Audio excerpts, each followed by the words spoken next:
I stared at my design drafts, my emotions still in turmoil. Didn't I die? How am I still here? Just as I was trying to make sense of everything, my phone suddenly rang. It was a call from Emma. I took a deep breath, suppressing the seething rage within me, and answered the call. But the voice on the other end was one I recognized all too well. A man's voice. Hey, it's Ryan. My phone ran out of battery, and I happened to run into Emma. She wanted me to check if you've finished your graduation project yet. As I heard his voice, my breath hitched, and I couldn't stop my hands from trembling. In my previous life, I hadn't noticed anything odd in what he said. I was just happy to share my progress with him. But now, I finally saw the truth. Ryan and Emma must have been colluding all along, feigning frustration. I replied, I'm still stuck. No inspiration yet. Then I quickly hung up the call. My heart was racing. In my past life, the slander that destroyed me was orchestrated by none other than my so-called boyfriend, Ryan. He falsely accused me of plagiarizing Emma's designs, blasting it all over social media. The backlash was relentless. I was harassed. People showed up at my door with threats. I hid in my room, terrified, nearly starving myself to death in my own home. But even that wasn't enough for him. He released our private photos and my personal information, attracting vile men to harass me even further. Recalling those memories made me shudder. But now, I've been given a second chance. This time, I won't let them hurt me again. Steadying myself, I opened Emma's social media page. I saw several of her recent design posts. They weren't bad, but they lacked any standout qualities. Just as I was about to exit, I noticed she had just uploaded something new. The image slowly loaded, and the moment it appeared, a chill ran down my spine. The design was painfully familiar. It was the exact same one I had just finished. Her post was captioned, "Finally completed my design draft." The image was so identical to mine, down to the tiniest detail in the bottom left corner. How could this be? I had just completed it a few minutes ago. The comments beneath her post were already piling up. Wow, this is genius-level work. You're not letting anyone else have a chance, are you, Emma? Honestly, even if I tried to copy, I couldn't do it as well. Just then, the door to my dorm room swung open. I quickly shoved my designs into a hidden corner. It was Claire, one of my roommates. Seeing the look of frustration on my face, she immediately perked up, as if she'd found the perfect outlet for her excitement. Avery, did you see Emma's post? Her new design is insane. She used to be nowhere near this level. In my past life, I had brushed off Claire's comments with a few polite responses before rushing to submit my own project. But now, I understood why none of my roommates stood by me when I was accused of plagiarism. They had already been swayed by Emma's performance. Emma, I feigned curiosity, making it seem like I was genuinely interested. Claire's eyes lit up at my response. She quickly pulled her chair closer to me and reopened the post that was forever etched in my memory. Just look at this draft. I can already imagine how stunning the final product will be. It's basically a masterpiece. She kept gushing about it, but I couldn't bring myself to listen. My chest ached. Is history going to repeat itself? As if oblivious to my silence, Claire suddenly said, "But don't you think that gardenia motif looks a lot like your style?" I froze and stared at the black and white sketch of the flower. That suffocating pain vanished in an instant as a new plan began to take shape in my mind. Claire, if I told you that her design is identical to mine, would you believe me? Her eyes widened in shock. And for the first time, I saw a glimmer of belief. What? Seeing her reaction, I pressed on. I finished my draft only minutes ago. Yet she posted it almost immediately after. And the one you just showed me matches mine exactly. I pulled out the stack of papers, revealing my draft at the top. It was an exact match to Emma's post. Claire's jaw dropped as she shifted her gaze between the screen and my drawing, rendered speechless. Claire was still in shock, staring back and forth between the photos on her phone and the designs in my hand. After a long moment, she finally managed to speak. There's no way she could have drawn this in just 10 minutes, let alone produce something so identical. How did she even get your design? I don't know, I replied, shaking my head. But there's something strange going on. It doesn't make any sense. In my past life I had been too naive, too trusting. But this time, I refused to be that foolish again. If Emma had taken my design once, she would likely do it again, especially with Ryan supporting her. My eyes narrowed with resolve. I needed a strategy. Turning to Claire, who appeared genuinely concerned, I said, "Claire, I need you to keep this between us. Don't share what I just showed you with anyone." "Of course, Avery, I promise," she replied, looking slightly hurt that I even felt the need to ask. "I won't tell a soul." "But what's your plan? If you can't clear your name, everyone will think you copied her." My fingers tightened around the edges of my design drafts, crumpling the paper slightly. I took a deep breath to steady myself. "I'll figure something out," I said. Without hesitation, I ripped the drafts in half, then tore them again and again, shredding them into pieces. Each tear felt like a release, a way to channel my frustration. Finally, I tossed the scraps into the trash. Claire gasped, rushing to collect the fragments that had spilled out. "What are you doing?" "I actually wanted to see this design completed," she exclaimed. I simply smiled, feeling the weight on my chest lift. "If I can't follow this path, I'll create a new one," I told her. "It's time to change the game." I could see the confusion in Claire's eyes, but she didn't press further. Just then, her phone alarm went off, reminding her of her part-time job. "I have to go," she said, reluctantly gathering her things. "But Avery, if you need anything, just call me." "Okay, I will." "Thanks, Claire," I replied as she hurried out the door. Alone in the dorm room, I lay on my bed, exhausted from everything that had happened. The events of the past few hours were overwhelming, but they were nothing compared to what I had endured in my previous life. I closed my eyes trying to rest, but a nagging thought lingered.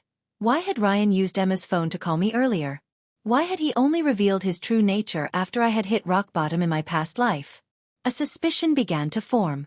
Could Ryan and Emma have been together behind my back all along? I grabbed my phone and started scrolling through their social media accounts, searching for clues. After a few minutes, I found it. A post from Emma 6 months ago. It was a photo of her holding hands with a man, with a half-eaten cake in the background. The cake looked familiar. I had seen it in Ryan's posts. I remembered asking him about it back then. He had claimed it was from a friend's birthday celebration, but now, seeing Emma's post from the same day, it was clear they had been together. The man in the photo was Ryan. A bitter smile spread across my lips. My so-called boyfriend had been cheating on me with Emma all along, and it had taken dying and coming back to life for me to see the truth. Surprisingly, I didn't feel as heartbroken as I expected. The pain from my past life had already turned into cold resentment. This time, I wouldn't shed any tears for him. Without hesitation, I opened my chat with Ryan and sent him a message. "It's over. We're done." Before he could respond, I blocked him on every platform. It felt like a massive weight had been lifted from my shoulders. For the first time in a long while, I slept soundly, free from the chains of a toxic past. When I woke up, the sun had set, and the dorm was buzzing with the noise of my roommates returning. Claire noticed me stirring and immediately pulled me aside. "Avery, Ryan called me earlier, asking why you suddenly broke up with him. What happened between you two?" I cut her off before she could continue. I couldn't afford to trust anyone completely. Not yet. "Claire, did you tell anyone about what we discussed earlier?" I asked. She looked almost offended. "Of course not. I haven't breathed a word of it to anyone. I'm keeping it a secret, just like you asked." Relieved, I answered her earlier question. "Ryan and Emma have been seeing each other behind my back. I've known for a while but decided I've had enough." Her eyes widened in disbelief. "What?" "That two-faced jerk. And with Emma of all people." I shrugged, not wanting to dwell on it. "I don't care about him anymore, but I need to distance myself from those two.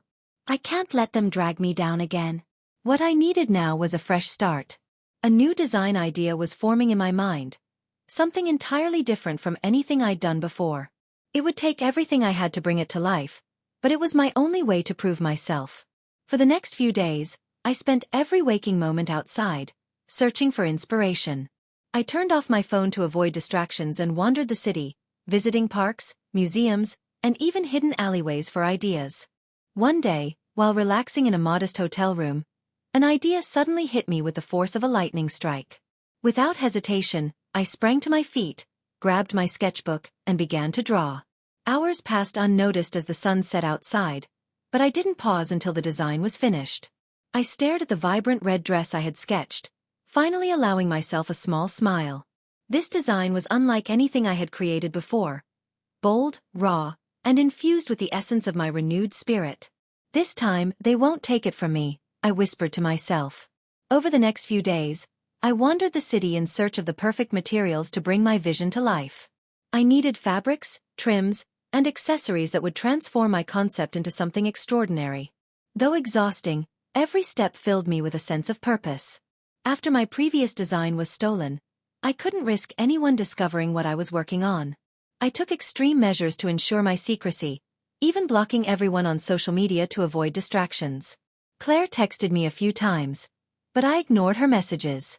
I needed to focus entirely on this new project. One evening, as I lay on the hotel bed, mentally drained but determined, inspiration struck again. I jumped up, grabbed a fresh sheet of paper, and poured all my ideas onto the page. The lines came to life as I sketched, and for the first time in a long while, I felt a flicker of hope. Hours later, as the sun disappeared below the horizon, I completed the new design. It was even better than the last. A vibrant red dress with intricate details that symbolized rebirth and strength. It was unlike anything I had ever created. But as I admired my work, a nagging doubt crept in. I couldn't shake the fear that Emma might steal this design too. How could she possibly know what I was working on when I had been so careful? Yet, given what had happened before, nothing seemed impossible. To protect my creation, I decided to oversee its production myself.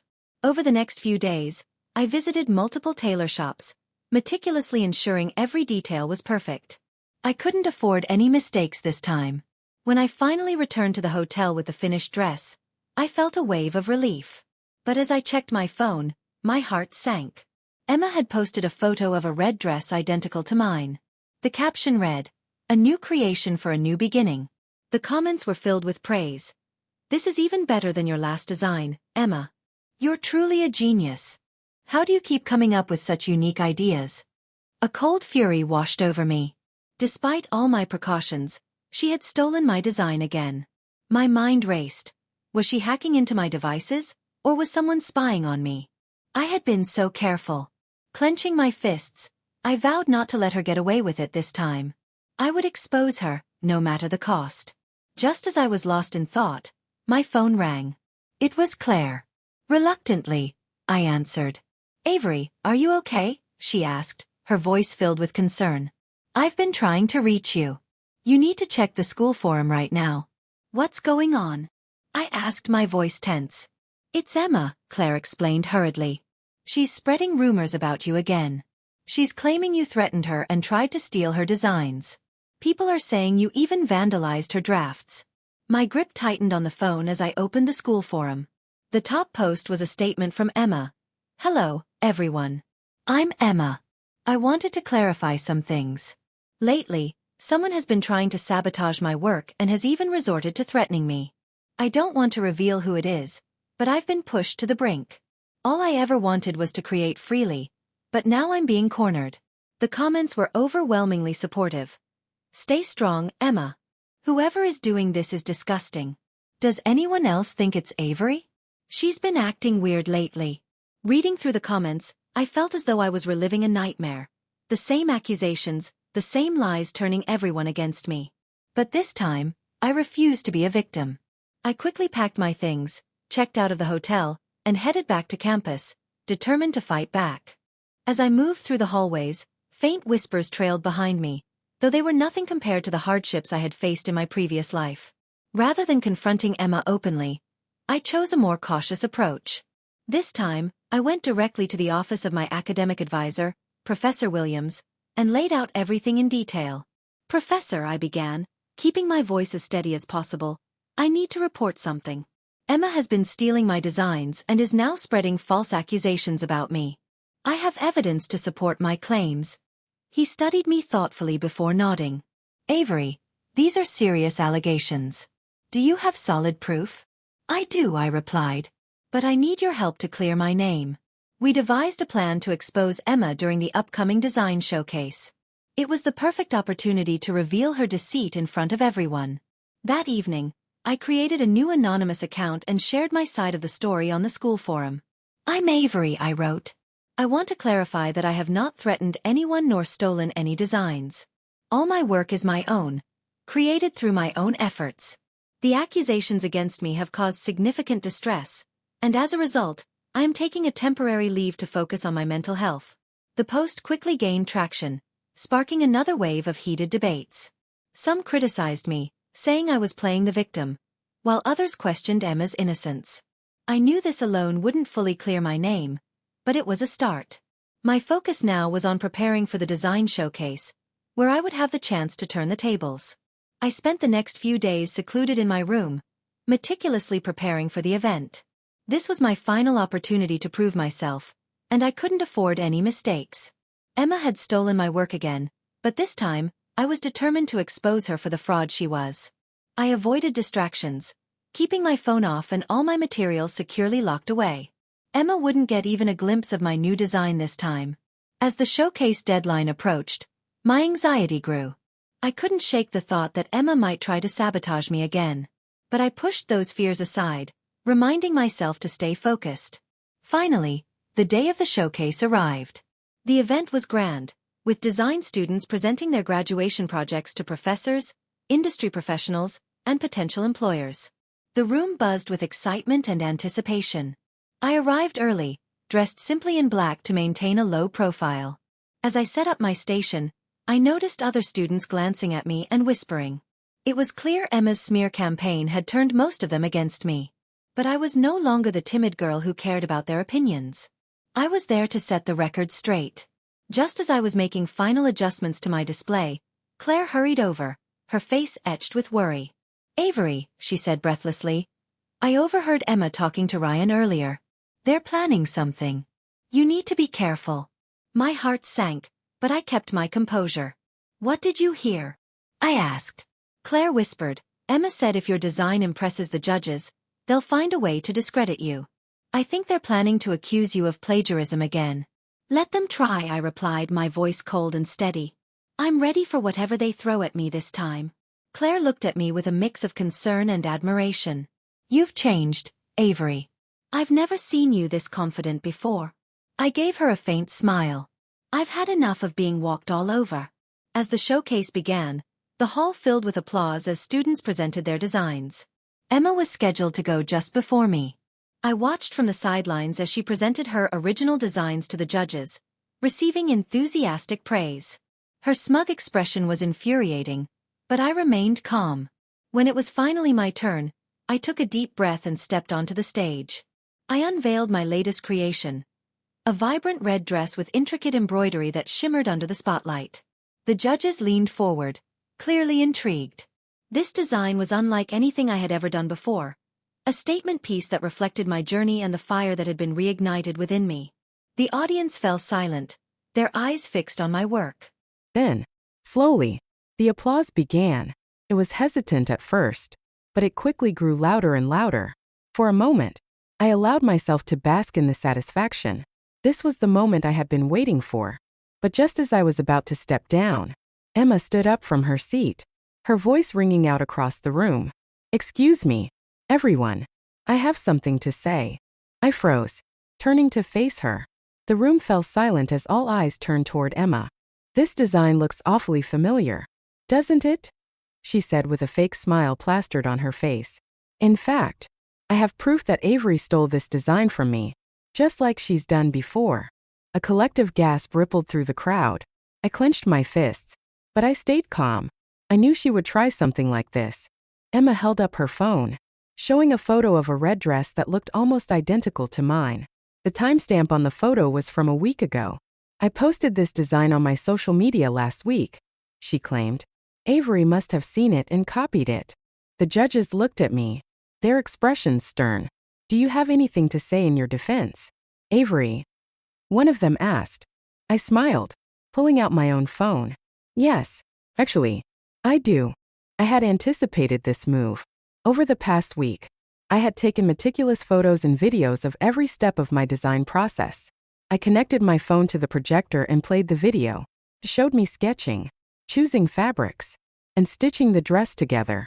The timestamps were clear, proving that I had completed the design days before Emma's supposed post. The audience watched in stunned silence as the video played. When it ended, I looked directly at Emma, her face turning a sickly shade of white. "As you can see," I said calmly, "I created this design entirely on my own. And unlike Emma, I have evidence to back it up." The judges whispered among themselves, nodding in agreement. The head judge finally spoke. "It seems clear to us that Avery's design is original. Emma, do you have any further evidence?" Emma stammered, unable to come up with a response. The smug confidence she had worn earlier was gone, replaced with panic. The audience, who had once been whispering against me, was now turning against her. That moment, Claire stepped forward. "I'd like to add something," she said, holding up her phone. "I've seen Avery work on this design from the beginning. Emma has been lying, and I have messages to prove it." With that final blow, Emma's facade crumbled. She tried to defend herself, but it was too late. The crowd had already made up their minds. The judges dismissed her accusations and commended me for my resilience. As I walked off the stage, Claire hugged me tightly. "You did it, Avery. You finally beat them." But I wasn't satisfied just yet. This was only the beginning. Ryan and Emma had taken everything from me in my previous life, and now it was time for them to pay. After the showcase, the atmosphere on campus shifted dramatically. Whispers followed Emma wherever she went, and her once adoring supporters had turned into harsh critics. The judges' praise for my design had spread like wildfire, and now, everyone knew that Emma had tried to frame me. But I knew better than to let my guard down. Ryan and Emma were cornered, and desperate people do desperate things. That evening, as I was packing up my station, Claire rushed over, her face pale with worry. "Avery, you need to check the school forum. Emma's not done yet." I pulled out my phone and opened the forum, bracing myself for whatever new drama she had stirred up. Sure enough, the top post was from Emma, trying to salvage her reputation. "Everyone, please hear me out. I admit that there were misunderstandings, but Avery has been threatening me behind the scenes, trying to ruin my reputation. I have messages and screenshots to prove it." I couldn't help but laugh bitterly. Threatening her? That was rich. Coming from someone who had stolen my work twice now. I knew this was a last-ditch effort to pull me down with her. But the damage had already been done. No one was buying her story anymore, especially after the evidence I presented at the showcase. Still, I had to act fast before she managed to sway anyone to her side. I quickly typed a response. "Emma, you've already been exposed in front of everyone. If you have any real evidence, go ahead and show it. But if all you have are lies, be prepared to face the consequences." My reply quickly gained traction, with many students supporting me. "Avery's right. Emma's been caught red-handed. Does she really think we'll fall for her lies again? Just give it up already, Emma." As the comments poured in, it became clear that Emma's smear campaign was failing. But I knew I needed to end this once and for all. The next day, I met with Professor Williams to discuss the situation. "Professor, I need your help to clear this mess up. Emma's not going to stop unless she's forced to." Professor Williams nodded, looking at me thoughtfully. "Avery, I believe you, but the school needs irrefutable proof. Do you have anything that can definitively disprove Emma's accusations?" I took a deep breath. "I do. I've saved all the videos, timestamps, and chat logs that show I created my designs long before Emma posted hers. I'm ready to present them to the school board." We arranged a meeting with the board the following morning. As I left the professor's office, I received a call from an unknown number. I hesitated for a moment before answering. "Avery, it's me, Ryan," came the voice I despised hearing. I stayed silent, letting him squirm. "Avery, look, I'm sorry for everything. I was just caught up in Emma's lies. She made me believe you were trying to sabotage her." Ryan stammered. "I didn't know the full story. Please, can we talk?" I clenched my jaw, forcing myself to stay calm. "Ryan, I've already blocked you everywhere for a reason. There's nothing left to say. Please, Avery, let's meet just once. I want to make things right," he pleaded. I sighed. "You had your chance, Ryan. Now, I'm done with you. If you or Emma try anything else, I'll make sure you both face the consequences." Before he could respond, I hung up and blocked the number. There was no way I was going to fall for his fake apologies again. He was only reaching out now because he could see Emma's ship sinking and wanted to save himself. The next morning, I walked into the meeting with the school board, carrying all the evidence I had painstakingly gathered. Emma was already there, looking pale and nervous. As I laid out my case, showing the videos and chat logs, the board members listened intently. Emma tried to interrupt, claiming I had fabricated everything. But Professor Williams stepped in to silence her. "We've already verified Avery's evidence. Emma, unless you have concrete proof, you need to stop these baseless accusations." Emma's face turned red, her hands shaking. She was cornered, and she knew it. This isn't fair. Avery is lying," she screamed, but no one was listening to her anymore. Finally, the head of the board spoke. "Emma, based on the evidence presented, it's clear that you've been dishonest. Your actions have not only hurt your classmates, but have also tarnished the reputation of this institution. Effective immediately. You are expelled." The room was filled with gasps. Emma collapsed into her seat, tears streaming down her face. But I felt no sympathy for her. She had done everything in her power to destroy me, and now, she was finally facing the consequences. As I left the room, I felt a weight lift off my shoulders. For the first time, I was free from the shadows of my past. But this wasn't over yet. There was still Ryan, the snake who had betrayed me. On my way out, I received a text from Claire. "Congrats on the victory, Avery, but be careful. Ryan's been asking around about you." I smiled to myself. Let him come. This time, I was ready. Emma's expulsion spread like wildfire through the campus. The once admired designer had fallen from grace, and everyone was buzzing about her downfall. But as satisfying as it was to see Emma get what she deserved, I knew my fight wasn't over yet.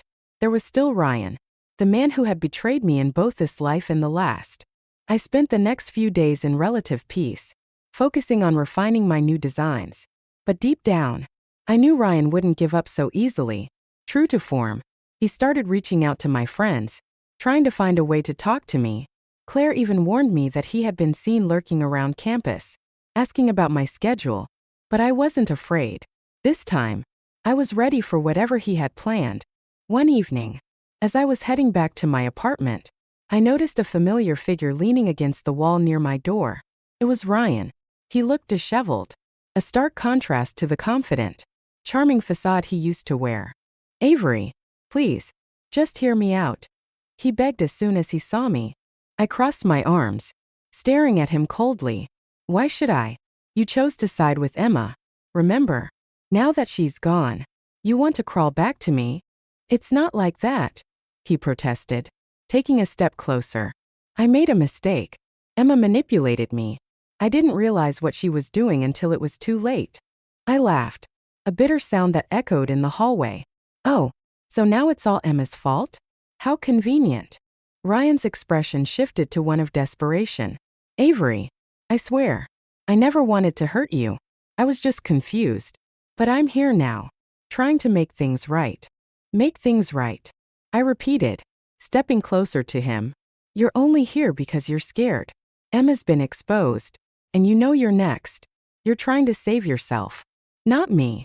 His face turned pale, and for the first time, I saw a flicker of fear in his eyes. "Please, Avery," he whispered, lowering his voice. "Let's not make this worse. If you keep pushing, I'll have no choice but to protect myself."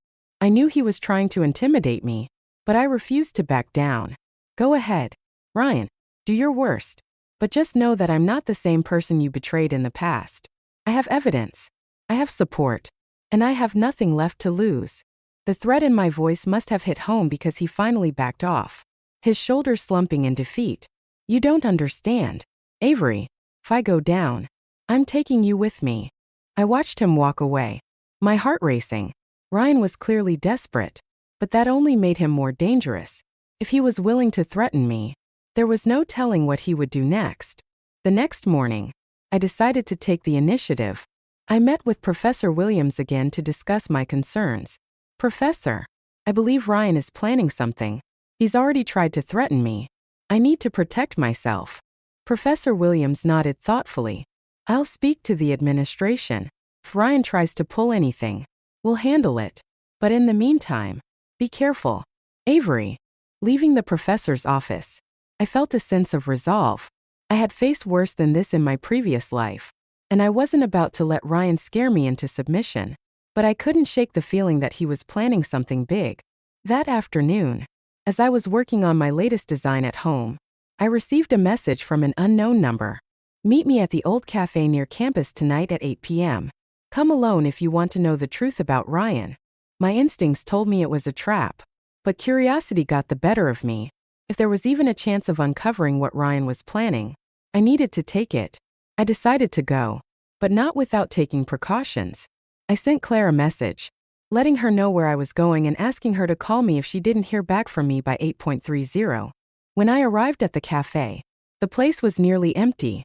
The dim lighting cast long shadows, making the atmosphere even more tense.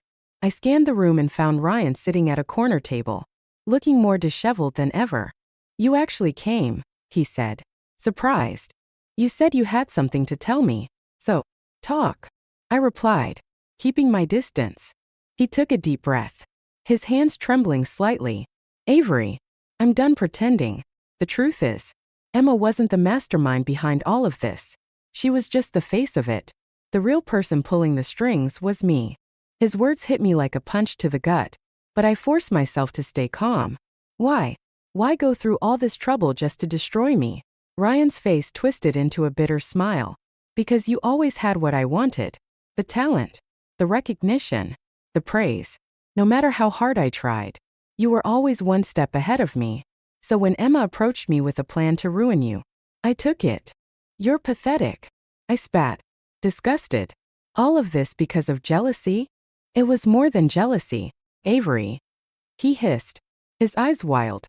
You don't know what it's like to be constantly overshadowed, to watch as everyone praises you while ignoring my hard work. I shook my head, unable to believe what I was hearing. You think that justifies everything you've done? All the lies, the betrayals. Ryan slammed his fists on the table, causing the few patrons in the cafe to turn and stare. I had no choice. But it's not too late. Avery, we can still fix this. You and I, we can work together. I took a step back, repulsed. You think I would ever trust you again? After everything you've done? Fine, he snapped, his voice dropping to a menacing whisper. Then if I can't have you on my side, I'll make sure you lose everything. This isn't over. Avery. I turned and walked out of the cafe, my heart pounding. Ryan's confession had confirmed what I already suspected. He was willing to go to any lengths to destroy me. But this time, I had the upper hand. On my way home, I called Claire. I have a plan, I told her. It's time to put an end to this once and for all. Ryan had made his final move, but now it was my turn. I wasn't going to let him ruin my life again. This time, I was prepared to fight back and make sure he paid for everything he'd done.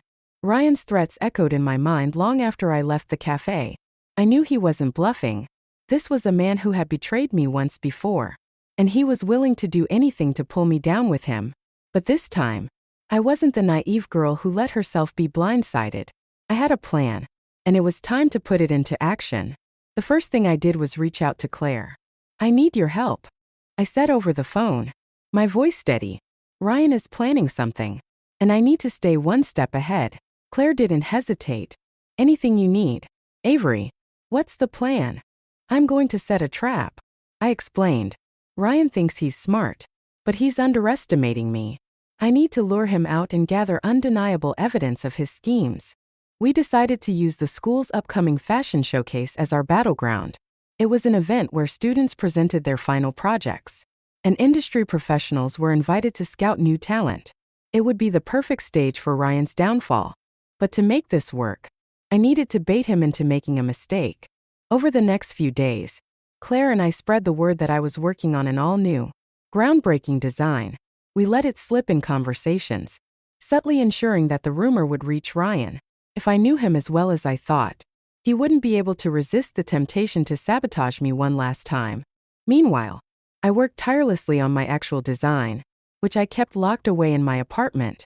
The design I was publicly working on was a decoy, something to keep Ryan distracted. I knew he would send someone to try to steal it or tamper with it. And that's exactly what I was counting on. 3 days before the showcase, Claire called me late at night. "Avery, you were right.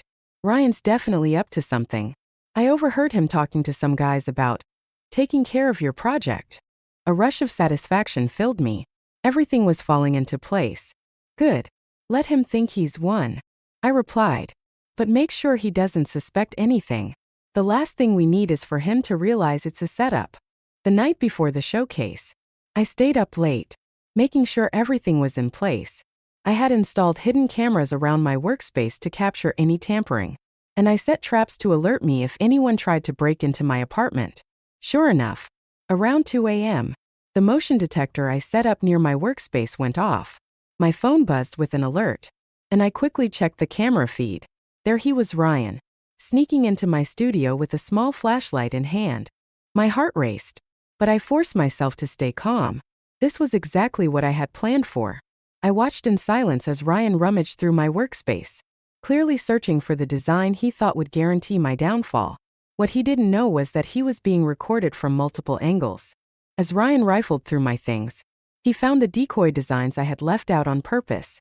I watched with grim satisfaction as he took photos of the fake sketches, thinking he had struck gold. Once he was done, he quietly slipped out, completely unaware that he had walked right into my trap. The next morning, the day of the showcase, I met with Professor Williams. "Professor, I have evidence that Ryan has been trying to sabotage me again," I said, showing him the footage from the previous night. The professor watched the video with a look of shock and anger. "This is serious, Avery. With this evidence, we can take immediate action against him." I nodded. "I want to reveal this publicly during the showcase. Ryan has tried to ruin my life more than once, and it's time everyone sees him for who he really is." Professor Williams agreed, and we quickly made arrangements to present the evidence during my showcase presentation. As I walked into the venue, the tension was palpable. Ryan was there, smugly chatting with a few students who still believed his lies, but I ignored him, focusing on the task at hand. Claire gave me a thumbs up from across the room, letting me know that everything was ready. The event proceeded as planned, with students presenting their designs one by one. When it was finally my turn, I took a deep breath and stepped onto the stage. "Today, I'm not just here to present a design," I began, my voice steady and confident. "I'm here to reveal the truth." The room went silent. Ryan's smile faltered, but he still looked confident. Thinking I had nothing on him, I connected my phone to the projector, displaying the video footage of him sneaking into my studio. Gasps filled the room as everyone watched Ryan desperately trying to steal my designs. "And just in case anyone doubts what you're seeing," I continued, "these are the timestamps proving this happened just last night." Ryan's face turned ashen. He stood up, stammering, "This is a lie. She set me up." "Yes, I did set you up," I said, stepping forward, my voice ringing with authority, "because I knew you would try to sabotage me again. You did it once, and I wasn't going to let you do it twice." The room erupted in murmurs. The professors, judges, and students were all staring at Ryan with disgust. The head judge finally spoke. "Ryan, given this evidence, we have no choice but to disqualify you and report your actions to the administration." Ryan's eyes blazed with fury, but he was cornered. He tried to storm out of the room, but security stopped him. As he was escorted out, he turned to glare at me one last time. "This isn't over, Avery," he shouted. "You'll regret this." But I simply smiled. "No, Ryan, it's over. You just haven't realized it yet." The showcase ended with a standing ovation for my presentation. As the applause died down, Claire ran up to hug me. "You did it, Avery. You finally exposed them." I took a deep breath, finally allowing myself to feel the weight lifting off my shoulders. "Yeah, I did," I said softly. "And now, I can finally move on." But as I looked around the room filled with people who had once doubted me, I knew this was just the beginning of my journey. With Ryan and Emma out of the picture, the path ahead was clear. It was time for me to embrace my talent and build the future I had always dreamed of. With Ryan and Emma finally exposed, The weight I had been carrying for so long lifted off my shoulders. For the first time in what felt like forever, I could breathe easily. The sense of relief was overwhelming, but I also felt a strange emptiness. My entire life had been consumed with fighting back. And now that the battle was over, I wasn't sure what came next. The days following the showcase were a whirlwind. The school administration wasted no time taking action against Ryan. He was officially expelled for his actions, and the story of his attempted sabotage spread like wildfire across social media. Emma, meanwhile, had gone completely silent, her former supporters abandoning her one by one. But for me, life was finally starting to turn around. My designs from the showcase had caught the attention of several industry professionals, and offers started pouring in. Companies wanted to collaborate, magazines wanted to feature my work, and I even received invitations to showcase my designs at fashion weeks in major cities. One evening, as I was organizing my emails, Claire barged into my apartment, grinning from ear to ear. "Avery, you won't believe it. Your name is everywhere. They're calling you the rising star of the fashion world." I couldn't help but smile. It still feels surreal, I admitted. After everything that's happened, I didn't expect things to turn around so quickly. "Well, you deserve it," Claire said, pulling me into a tight hug. "You fought hard for this. Now it's time for you to shine." But even as I celebrated these small victories, I knew my journey was far from over. The fashion world was competitive, and I had only just begun to make my mark. I needed to stay focused, stay sharp, and most importantly, never let my guard down again. A week after the showcase, I received an email that caught my attention. It was an invitation to a private fashion event hosted by one of the most prestigious design firms in New York. They were interested in showcasing my work and wanted to meet with me to discuss a potential collaboration. "Avery, this is huge," Claire exclaimed when I showed her the email. "You have to go." I nodded, my mind racing. This was the opportunity one had been waiting for. If I could make a strong impression at this event, it could open doors that I had only dreamed of before. But there was also a part of me that was hesitant. I had been burned before by people pretending to help me, only to stab me in the back. "Do you think it's safe?" I asked Claire, voicing my doubts. "What if it's another trap?" Claire shook her head. "Avery, you can't live your life in fear. Not everyone is out to get you. Besides, you've proven you can handle whatever comes your way. You're stronger now." Her words gave me the confidence I needed. I decided to take the risk and accepted the invitation. Within a few days, arrangements were made, and I was on a flight to New York. The city was alive with energy when I arrived, and the fashion event was everything I had imagined. The venue was a luxurious ballroom filled with designers, influencers, and industry insiders. It was the perfect place to network and showcase my talents. As I walked through the crowd, I could feel eyes on me. Some people recognized me from the recent scandal, but most were genuinely interested in my work. For the first time, I was being seen for my talent rather than being overshadowed by lies. Just as I was beginning to relax, I spotted a familiar face in the crowd. It was Emma. My heart skipped a beat, but I forced myself to stay calm. What was she doing here? Hadn't she been disgraced enough? Emma approached me cautiously, her once confident demeanor replaced with a look of desperation. "Avery, can we talk? Please," she pleaded. I stared at her, weighing my options. Part of me wanted to walk away, but another part was curious about what she had to say. "Fine," I said curtly, leading her to a quieter corner. Emma's eyes were red, as if she had been crying. I just wanted to say I'm sorry," she stammered. "I know I don't deserve your forgiveness, but I've lost everything. Ryan abandoned me, my reputation is ruined, and no one will work with me anymore." I crossed my arms, keeping my expression cold. "You expect me to feel sorry for you? After everything you did to me?" She flinched at the harshness of my tone but pressed on. "I know I made mistakes. I was jealous, insecure. I let Ryan manipulate me, but I never wanted things to go this far." I shook my head, unable to muster any sympathy for her. "You're only sorry because you got caught. Emma, things had gone your way. You wouldn't be standing here, apologizing. You'd still be trying to ruin my life." Emma's shoulders sagged, and for a moment, I almost felt a pang of pity. Almost. I've learned my lesson, she said quietly. I just want a second chance. But I had no intention of letting her back into my life. A second chance? I repeated, my voice icy. I gave you my trust once, and you destroyed it. That's not something you get back. With that, I turned and walked away, leaving her standing alone in the corner. I didn't need her apologies. I was done letting people like her control my life. The rest of the night went smoothly, and by the end of the event, I had made connections that would help propel my career forward. As I stood on the balcony, looking out over the glittering city lights, I felt a sense of closure. Ryan and Emma were no longer threats. I had faced them head-on, exposed their lies, and come out on top. But more importantly, I had found my strength again.